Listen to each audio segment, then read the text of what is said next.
अस्सलाम वालेकुम viewers, welcome back to my YouTube channel chemistry with MGS पर।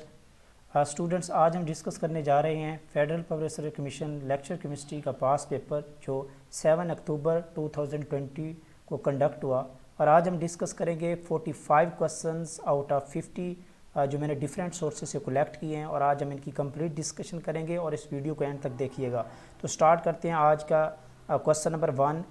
General gas equation is a very simple question. B option is the correct. PV is equal to nRT. Correct option is B. Next question is species having same neutrons. वो species जिसके पास same neutrons होते हैं उनको isotones कहा जाता है। बहुत ही simple question है, बहुत ज़्यादा रिपीटेड क्वेश्चन भी है। आइसोटोन्स इनको कहा जाता है। Next question, number of protons show physical property, magnetic property, chemical property. जो नंबर ऑफ प्रोटॉन्स हैं जनरली ये नंबर ऑफ इलेक्ट्रॉन्स के इक्वल होते हैं, और उस इलेक्ट्रॉन की वजह से जो एटम की प्रॉपर्टी होती है वो केमिकल प्रॉपर्टी होती है। तो number of proton show chemical property of the element. Next question, fourth, volume of gas reduce 10% then pressure will be at constant temperature. जब कांस्टेंट टेम्परेचर होता है तो बॉयल्स लॉ एप्लीकेबल होता है, और बॉयल्स लॉ कहता है volume is the inversely proportional to the pressure. जितना प्रेशर कम होगा उतना ही वॉल्यूम जो होगा इंक्रीज़ होगा। तो वॉल्यूम 10% डिक्रीज़ हो रहा है तो प्रेशर जो है ना वो 10% क्या होगा, इंक्रीज़ होगा। ये एक इन्वर्स रिलेशनशिप को शो कर रहा है। तो correct option is A. Next question is 148 calorie is equal to 1 calorie equal होता है 4.18 जॉल। 4.418 जॉल के इक्वल होता है। तो इसको 148 के साथ आप मल्टीप्लाई कर रहे हैं, 148 मल्टीप्लाई 4.18, तो इसका करेक्ट ऑप्शन आएगा 619 जॉल। 619 जॉल इसका करेक्ट ऑप्शन आएगा। Correct option is B. Next question, question number 6, liquids converted into gas, this process is called vaporization। बहुत सिंपल क्वेश्चन है। It is known as vaporisation. जबकि सब्लिमेशन, जब solid direct जो है वो गैसियस फॉर्म में चला जाता है उसको सब्लिमेशन कहा जाता है, और मेल्टिंग जो है वो सिंपल सॉलिड का लिक्विड में कन्वर्ट होना। Next question is 7th question, which gas will show more deviation. कौन सी गैस मोर डेविएशन शो करती है? Hydrogen, ammonia, nitrogen. Correct option is ammonia, ammonia. Correct option is ammonia, because एक तो इसकी more polar nature है ammonia की, और ये इजीली लिक्विफाइड हो जाती है, and having the strong intermolecular force of attraction. Strong intermolecular force of attraction की वजह से ये इजीली लिक्विफाई इसको किया जा सकता है, और ये मोर डेविएशन शो करती है। तो correct option is B. Even के ये hydrogen, nitrogen, carbon dioxide, helium, इन सारी गैसों से मोर डेविएशन शो करती है ammonia. Next question 8th, a cell potential is independent of. जो सेल पोटेंशियल होता है वो किस चीज़ पे डिपेंड ही नहीं करता, टेम्परेचर पे भी डिपेंड करता है, इसके अलावा आप किस किस्म का इलेक्ट्रोड यूज़ कर रहे हैं उस पर भी डिपेंड करता है। इलेक्ट्रोड की साइज़ पे ये डिपेंड नहीं करता, क्योंकि जितने नंबर ऑफ आयंस वहाँ से रिलीज़ करते हैं इलेक्ट्रोलाइट में से, उतनी जाके वो रिडक्शन जो उनकी ऑक्सीडेशन हो रही होती है। तो ओवरऑल जो है ना वो कोई फ़र्क नहीं पड़ता। तो इसलिए सेल के साइज़ पे ये डिपेंड नहीं करता। हाँ, अलबत्ता उस टेम्परेचर पे और इसके अलावा इलेक्ट्रोड किस किस्म का आप यूज़ कर रहे हैं उस पर डिपेंड करता है। Next question is 9।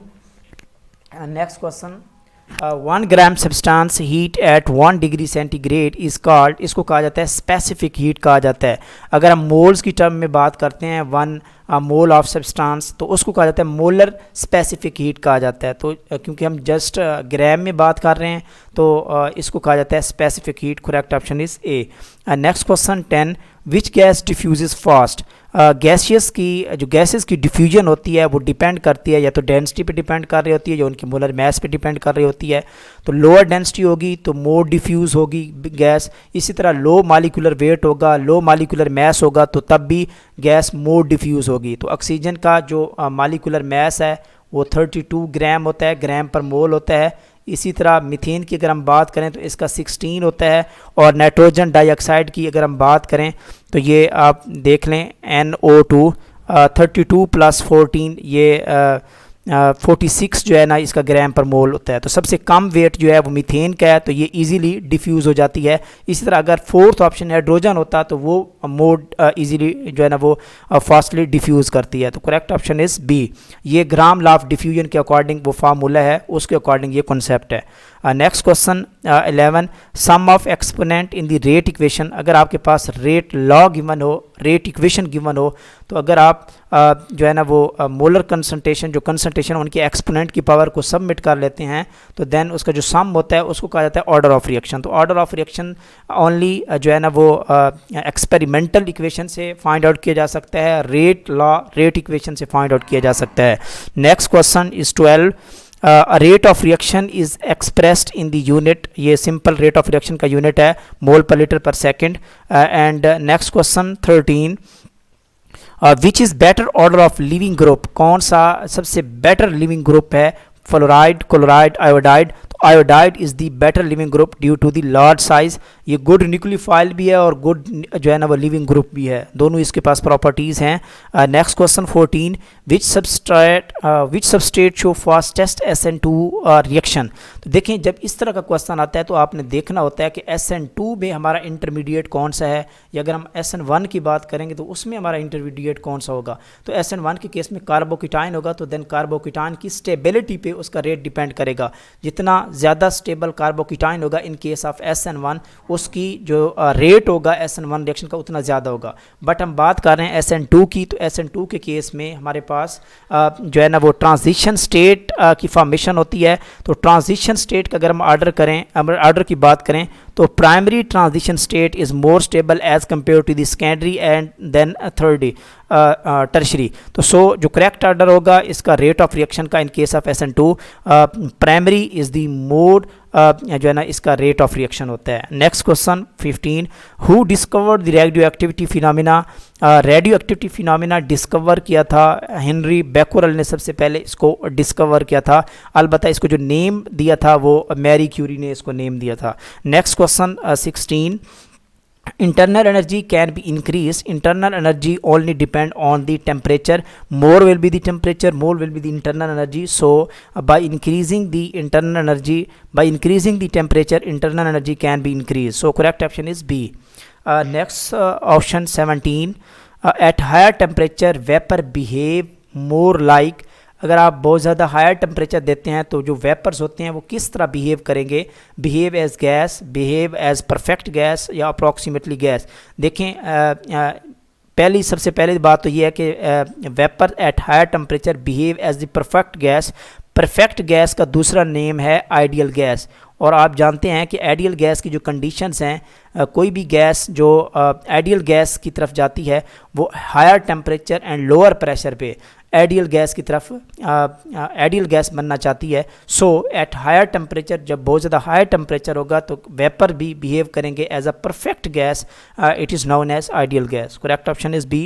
Next question 18, which law is applicable for perfect gas. Ideal gas के लिए कौन सा लॉ एप्लीकेबल होता है। All the gases law are applicable for the ideal gas, perfect gas, Boyle's law, Charles law, Gay Lussac law. So D option is the correct. Boyle's law के case में temperature constant होता है, Charles law में volume constant होता है, और Gay Lussac law में pressure constant होता है। Next question 19, heavy water is very simple, D2O, इसमें ड्यूटेरियम हाइड्रोजन का आइसोटोप होता है। करेक्ट ऑप्शन इज़ बी, बहुत सिंपल क्वेश्चन है। Next question 20, first order per minute value is. First order के केस में जो इसकी हाफ लाइफ होती है T1/2 that is equal to 0.693 divided by rate constant. सो इसका जो फर्स्ट ऑर्डर के केस में इसकी जो वैल्यू होती है पर मिनट की वो, क्योंकि K is the inversely proportional to the half life time, so जो है ना वो पर मिनट जो वैल्यू होती है वो इसका जो ओवरऑल वैल्यू आती है वो 0.693 वैल्यू इसकी आती है। Next question 21, if a rate constant for a reaction, अगर आपके पास एक रिएक्शन है उसका रेट कांस्टेंट 300 केल्विन पे 2.8 × 10⁻³ मोल पर डेसीमीटर क्यूब है,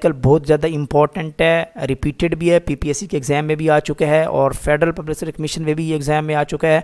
तो जब दो रेट आपको गिवन हो और दो डिफरेंट टेम्परेचर पे दो रेट्स गिवन हो तो तब उनकी एक्टिवेशन एनर्जी के लिए भी जो फार्मूला होगा वो सिंपल सा फार्मूला होता है, उसको लिखते हैं log K2 over log K2 divided by K1 and next है जी that is equal to K ionisation energy activation energy divided by 2.303 और एंड ब्रैकेट में लिखा जाता है 1 by temperature T1 minus 1 by temperature T2।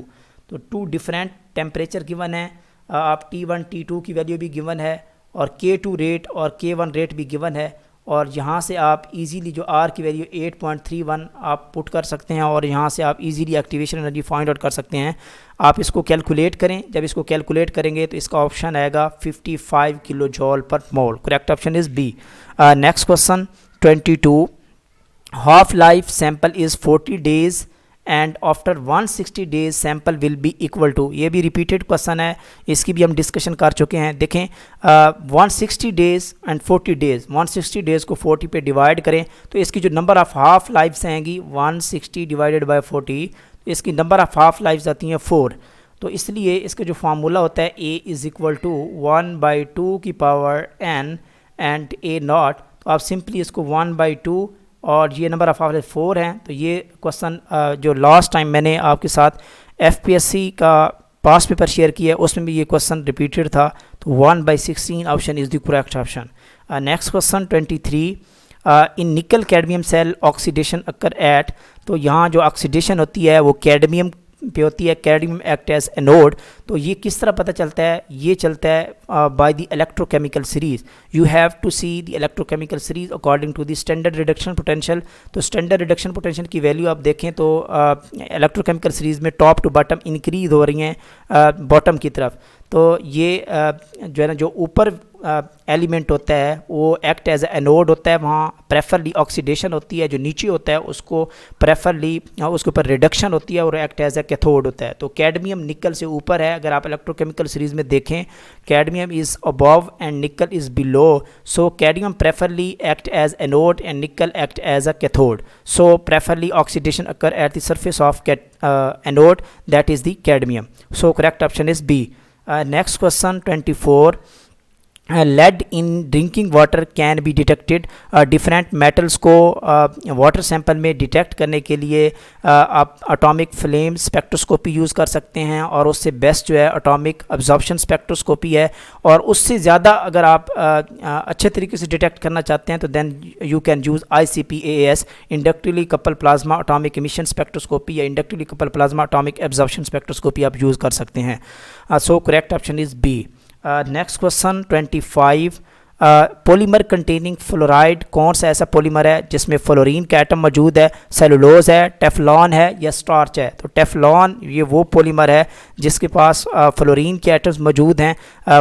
Teflon is the monomer of tetrafluoroethylene F2C double bond CF2 tetrafluoroethylene and so अगर हम इसके polymer की बात करें तो polymer CF and then carbon का F और ये इसका नंबर ऑफ चेन बन जाती है। तो this is the polymer, this is known as Teflon. So correct option is B. Next question 26, chain growth polymer is cellulose, starch, polystyrene. Polystyrene is the chain growth polymer and so correct option is C. Next question is the 27, in olefin polymer which catalyst is used? Olefin ethylene जो polymer होता है उसमें Ziegler Natta catalyst use करते हैं and this is the mixture of titanium tetrachloride। अगर हम इसकी structure की बात करें titanium tetrachloride plus C2H5 thrice aluminium. This is the Ziegler Natta catalyst. Next question is 28, radioactivity is measured by Geiger counter, Wilson detector, both. So radioactivity दोनों के through आप measure कर सकते हैं. So correct option is the C, both. And next question 29, colour of potassium in the flame. Flame में potassium का जो colour होता है वो जनरली इसका जो कलर होता है ये वायलेट कलर होता है पोटाशियम में. रेड कलर लिथियम का फ्लेम में रेड कलर होता है, और सोडियम का जो फ्लेम में कलर होता है येलो होता है, और बेरियम का जो कलर होता है वो ग्रीन होता है. सो पोटाशियम का जो फ्लेम में कलर होता है वायलेट कलर होता है. So correct option is D, none of the above. Next question 30, flame test is use to detect the inorganic ion. Generally ये मेटल और अल्कली मेटल और अल्कलाइन अर्थ मेटल की detection के लिए ये टेस्ट यूज होता है, flame test. So correct option is A. Next question 31, which of the following has same geometry. इनकी स्ट्रक्चर्स की बात कर लेते हैं, इनकी हाइब्रिडाइजेशन की बात कर लेते हैं. अगर हम इसकी बात करें SO2 के केस में शॉर्ट फार्मूला के थ्रू, तो इसकी SO2 की होती है sp2. sp2 इसकी है ट्राइगोनल प्लेनर, जबकि CO2 जो है this is the linear structure, जबकि ये ट्राइगोनल प्लेनर है. और अगर हम इसकी बात करें तो ये इसकी जो होती है sp3 होती है हाइब्रिडाइजेशन, और ये होती है टेट्राहेड्रल इसकी ज्योमेट्री होती है. So correct option is C. SO2 के केस में भी SO2 की अगर हम स्ट्रक्चर ड्रा करें तो इस तरह की स्ट्रक्चर होती है, और ये लोन पेयर होता है. This is the trigonal planar structure. इसी तरह ओजोन की भी अगर हम बात करें तो इस तरह की स्ट्रक्चर होती है, और ये भी क्या होती है, ट्राइगोनल प्लेनर स्ट्रक्चर होती है. So correct option is C. Next question 32, beta decay increase atomic number by. Beta decay जब भी होता है तो प्रोडक्ट में एटॉमिक नंबर इंक्रीज होता है ओनली 1. फॉर एग्जांपल कार्बन आपके पास 12 है, 6 है. जब ये बीटा डीके कार्बन 14 डीके करती है, 12 करती नहीं है. कार्बन 14 6 ये डीके करती है बीटा डीके, तो नाइट्रोजन में कन्वर्ट हो जाती है 14, और इसका एटॉमिक नंबर 7, और साथ बीटा डीके होता है 0 -1. So 1 atomic number increase in the nitrogen, that is the 7. So correct option is C. Next question 33, radioactivity phenomena is random, non-spontaneous, regular. radioactivity spontaneous process है, random process है. So correct option is A. इसकी जो है ना वो disintegration होती रहती है randomly, मुसलसल continuously. Next question 34, minimum amount of energy required to activate the complex is called activation energy. इसको कहा जाता है. Correct option is A. Next question 35, when acetic acid react with the sodium hydroxide, heat is released. It is measured by the polarimeter, spectroscopic method and calorimeter. calorimeter के through आप measure कर सकते हैं. जितने भी acid and base और neutralization reaction होता है तो उसको हम calorimetric method के थ्रू आप उसकी heat measure कर सकते हैं. So correct option is A. Next question 36, a calorimeter is the device used to measure the change in temperature. क्या वो टेम्परेचर में चेंज मेजर करने के लिए यूज़ होती है? चेंज इन वॉल्यूम या हीट फ्लो. जनरली जो कैलोरीमीटर होता है it is use to measure the heat flow, कि कितनी हीट फ्लो हुई है सिस्टम से सराउंडिंग में. So correct option is C. Next question 37, silicon 4 oxide resemble with the. ये भी बहुत इंपॉर्टेंट MCQ है, रिपीटेड MCQ भी है. सिलिकॉन 4 ऑक्साइड की स्ट्रक्चर जो होती है वो डायमंड लाइक स्ट्रक्चर होती है. सिलिकॉन का एक ऑक्सीजन जो है, सिलिकॉन का एक एटम जो है ना 4 ऑक्सीजन के एटम के साथ ये जुड़ा होता है, और ये जो है ना वो डायमंड लाइक स्ट्रक्चर है. sp3 हाइब्रिडाइजेशन ये इसकी फॉर्मेशन होती है. So correct option is B, diamond. Next question 38, spreading of scent is very simple question, diffusion के थ्रू ये प्रोसेस होता है. Next question 39, reactivity of element is determined by. Very important question. यहाँ देखें जो सबसे सूटेबल आंसर है इसका. वैसे तो अगर देखा जाए तो एलिमेंट की रिएक्टिविटी साइज पे भी डिपेंड करती है, चार्ज पे भी डिपेंड करती है, लेकिन जो इसकी मेन रिएक्टिविटी है ये डिपेंड करती है नंबर ऑफ़ वैलेंस इलेक्ट्रॉन. यानी कि वैलेंस शेल से जितने इलेक्ट्रॉन का रिमूवल होता है, ईजी हो या डिफ़िकल्ट हो, उस पे ये रिएक्टिविटी डिपेंड करती है. तो इलेक्ट्रॉन का रिमूवल होना या इलेक्ट्रॉन का ऐड होना ये ऑक्सीडेशन या रिडक्शन कहलाता है. तो ये डिपेंड करता है रिडक्शन पोटेंशियल पे. तो ये इसका इम्पॉर्टेंट और करेक्ट ऑप्शन है कि reactivity of element depends on the reduction potential पे ये क्या करती है, डिपेंड करती है.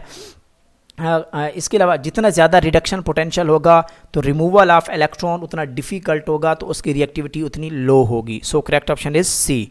Next question 40, energy supplied solid to the liquid. Solid को लिक्विड में कन्वर्ट करने के लिए मेल्टिंग जो होती है ये लेटेंट हीट इसको कहा जाता है। So correct option is A. Next question 41, for hydrogen gas Cp minus Cv value that is equal to A, and for oxygen gas Cp minus Cv that is equal to B. So relationship between A a constant and B is, तो इसका क्या relation आएगा, तो इसको हम solve कर लेते हैं। देखें generally Cp minus Cv, Cp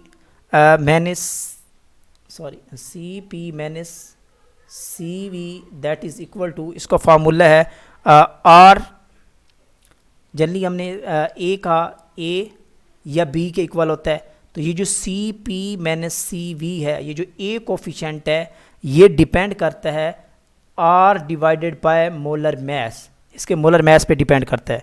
इसी तरह सेम अगर हम हाइड्रोजन के केस में बात करें, for in case of hydrogen, ये तो दोनों इक्वल एंड लेफ्ट साइड, तो इसको हम अगर हम नोट करें तो ए इज़ इक्वल टू, क्योंकि हाइड्रोजन को हमने हाइड्रोजन गैस को ए लिया है, A is equal to R by M. तो यहाँ से आप ये भी नोट कर सकते हैं हाइड्रोजन का मोलर मास 2 होता है, तो इसको हम इक्वल कर सकते हैं R डिवाइडेड बाई 2, और इसको हम इस तरह भी लिख सकते हैं कि R is equal to 2A। इस केस में क्या ऑप्शन बनेगा, R is equal to 2A। Similarly in case of for oxygen के केस में simple B that is equal to R by M, और R M की वैल्यू 32 है, तो ये बन जाएगा R is equal to 32B। तो ये ऑक्सीजन के केस में है और ये हाइड्रोजन के केस में है, R दोनों लेफ्ट साइड इक्वल हैं, तो 2 इज़ इक्वल टू, तो ये इसका आंसर हम इस तरह लिख लेते हैं 2 इज़ इक्वल टू 32B, और 2 पर डिवाइड करें तो ये इसका करेक्ट ऑप्शन आ जाता है A is equal to 16B। So correct option is B। Next question 42, on earth crust mostly matter is the solid, solid mostly matter है earth crust के ऊपर। then 43, the temperature at which the root mean square speed of hydrogen molecule is equal to the escape velocity। दो चीज़ें दी गई हैं, एक root mean square speed दी गई है हाइड्रोजन मॉलिक्यूल की, and second is the escape velocity on the earth surface. दोनों वो कहता है किस टेम्परेचर पे इक्वल होंगी। तो हम दोनों के फार्मूलाज डिस्कस कर लेते हैं। जो रूट मीन स्क्वायर स्पीड होती है, इसका फार्मूला हमने पढ़ रखा है कि V root mean square that is equal to 3RT divided by m। ये मॉलिक्यूलर थ्योरी ऑफ गैसेस जो है उसमें हमने ये kinetic molecular theory of gases में ये फार्मूला हमने पढ़ रखा है। और इसी तरह एस्केप वेलोसिटी का फार्मूला अगर आपने केमिस्ट्री में नहीं पढ़ा तो फिज़िक्स में पढ़ रखा है, और वो फार्मूला होता है एस्केप वेलोसिटी का V escape is equal to 2GR। G gravitational constant है और R जो है this is the radius of the earth, और रेडियस ऑफ अर्थ की जो वैल्यू होती है वो ऑलमोस्ट जो है, अगर हम इसकी बात करें तो 6400 किलोमीटर इसका रेडियस होता है। वो कहता है कि रूट मीन स्क्वायर वेलोसिटी और एस्केप वेलोसिटी दोनों इक्वल हैं, यानी कि 3RT divided by m that is equal to 2GR। तो इस केस में हमने टेम्परेचर फाइंड आउट करना है। बहुत सिंपल है, दोनों का ले लें स्क्वायर, अंडर रूट एंड कर दें, इसको ख़त्म कर दें, और उसके बाद आपने क्या करना है, R की वैल्यू 8.31 पुट करनी है, टेम्परेचर आपने फाइंड आउट करना है, इसका मोलर मैस हाइड्रोजन का आपको पता है, G की वैल्यू 10 होती है, रेडियस मैंने आपको बता दिया है R is equal to 6400 kilometre, और इसको आप मीटर में कन्वर्ट कर लेंगे, मल्टीप्लाई कर देंगे 1000 के साथ। तो आप इसको कैलकुलेट करेंगे तो ओवरऑल जो टेम्परेचर आएगा वो आएगा 1,75 केल्विन आएगा। सो करेक्ट ऑप्शन इज़ ए। इसको आप कैलकुलेट कर लीजिएगा, तो ये इसका फार्मूला आप यूज़ कर सकते हैं। Next question 44, plasma can not be use for, plasma sterilisation के लिए भी यूज़ होता है, इंस्ट्रूमेंट्स में भी प्लाज्मा को हम यूज़ करते हैं, लाइक बल्ब और इनकैंडिसेंट बल्ब, और बाकी चीज़ों में भी हम इसको यूज़ करते हैं, नियॉन साइंस में भी हम यूज़ करते हैं। तो plasma can not destroy the virus को ये डिस्ट्रॉय नहीं कर सकता। So correct option is A. Next question जो लास्ट क्वेश्चन है, Langmuir equation theta is equal to KP1 divided by 1 plus KP at low pressure. ये बहुत इंपॉर्टेंट क्वेश्चन है, ये लास्ट टाइम आई थिंक 2021 में पंजाब पब्लिक सर्विस कमीशन में भी ये क्वेश्चन रिपीट हो चुका है। तो theta that is equal to directly proportional to the pressure, so correct option is the A. Langmuir equation में at low pressure theta is directly proportional to pressure, जबकि high pressure पे ये theta is equal to P के equal होता है, so correct option is A. तो ये थी जी आज के ये क्वेश्चन 45 क्वेश्चन मैंने डिफरेंट सोर्सेज से कलेक्ट किए हैं और 5 क्वेश्चन मैं कलेक्ट नहीं कर सका। जितने क्वेश्चन मैंने डिफरेंट सोर्सेज से कलेक्ट किए हैं मैंने आपके साथ शेयर किए हैं, डिस्कस किए हैं। इस वीडियो को अच्छे से देखिएगा, इसको डिस्कस कीजिएगा, नोट कीजिएगा और अपने फ्रेंड्स कोलीग तक शेयर कीजिएगा। और मिलते हैं इंशाल्लाह नेक्स्ट किसी टेस्ट की डिस्कशन में, और तब तक कीजिए अपना ख्याल रखिए। अल्लाह हाफिज़।